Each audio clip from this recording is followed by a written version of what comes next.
Hi, I'm David Sloan. And I'm Sarah Horton.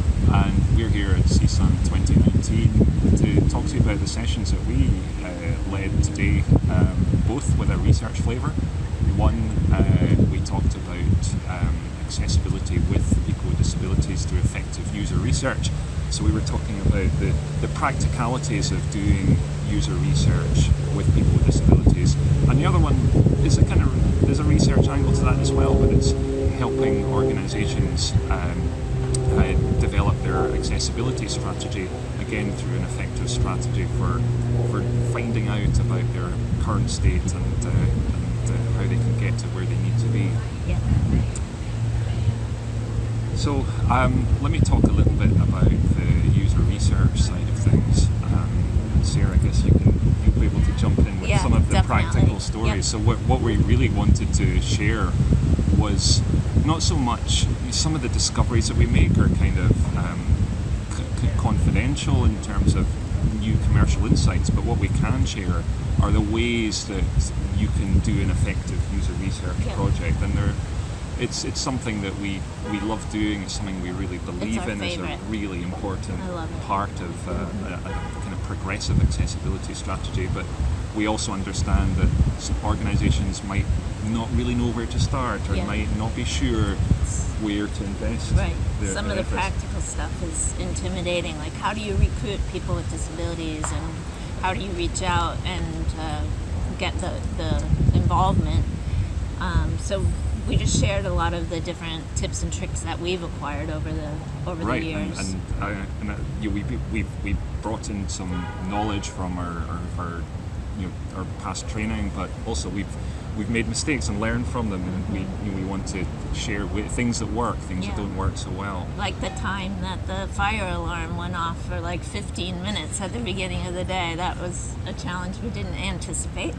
Yep, there's the venue that nobody could find because it was down in a basement, and you had to enter through this great big atrium and to find a way to get downstairs. So these are experiences that we can say, okay, well, we can provide more accessible information to help our participants get to where they need to be.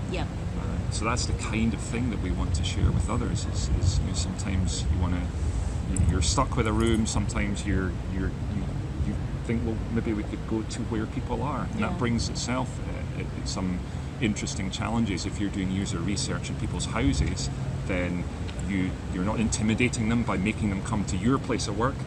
They're in a place that they're comfortable with. But I was in a study where we were doing a usability study of a web application with screen reader users, and we went to somebody's house and we discovered that their monitor was broken. So we were doing this usability study and we couldn't see anything.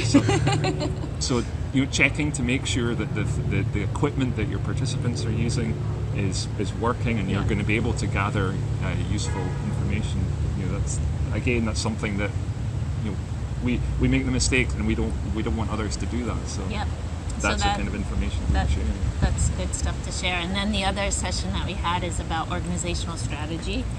A lot of organizations have identified that it's not enough just to do usability studies or just to do audits or training, but that there's this sort of integrated approach that needs to happen to building a program within an organization. And we at TPG, we've built a framework that we use to help us evaluate where organizations are currently and where they can go realistically. And so we shared that framework with the people in the session, and sort of had some nice sharing about what's important and what we should be looking for. And again, one of the really important things of that session was that this was us figuring out what questions to ask when we go and talk to organizations. Where are they now in terms of accessibility, maturity? What are they doing? What are the opportunities that we could take advantage of to help them move forward? What are the challenges that they face? And again, we talk to people, we gather lots of information. We need a way to firstly to guide our own inquiry. You know, what do we want to find out, and secondly, how do we take that information and make sense of it? Yeah. So that the framework that we talked about today is again, it's something that it's a work in progress. developed based on information, and sometimes things that we forgot to ask or realized that we wanted to learn more about. Yeah. And again, it's just helping us be more kind of systematic in the way that we ask, find out things by asking questions and then collect the evidence and collecting. make recommendations out of it. So yeah, it was a great CSUN. We were delighted to be here. Saw so many good friends, and I think just that whole aspect of we're moving away from just auditing. The tools and the framework are really important, but there is also a need to talk to people, listen to people, watch what people do, learn about current behaviors so that you can figure out how you can improve things over time, and providing people with approaches to conducting research, whether it's to evaluate a product accessibility or whether it's to understand an organization's accessibility maturity. The more systemic you can be, the more organized you can be, the better data you'll get and the better outcomes you'll get from that data. Yep.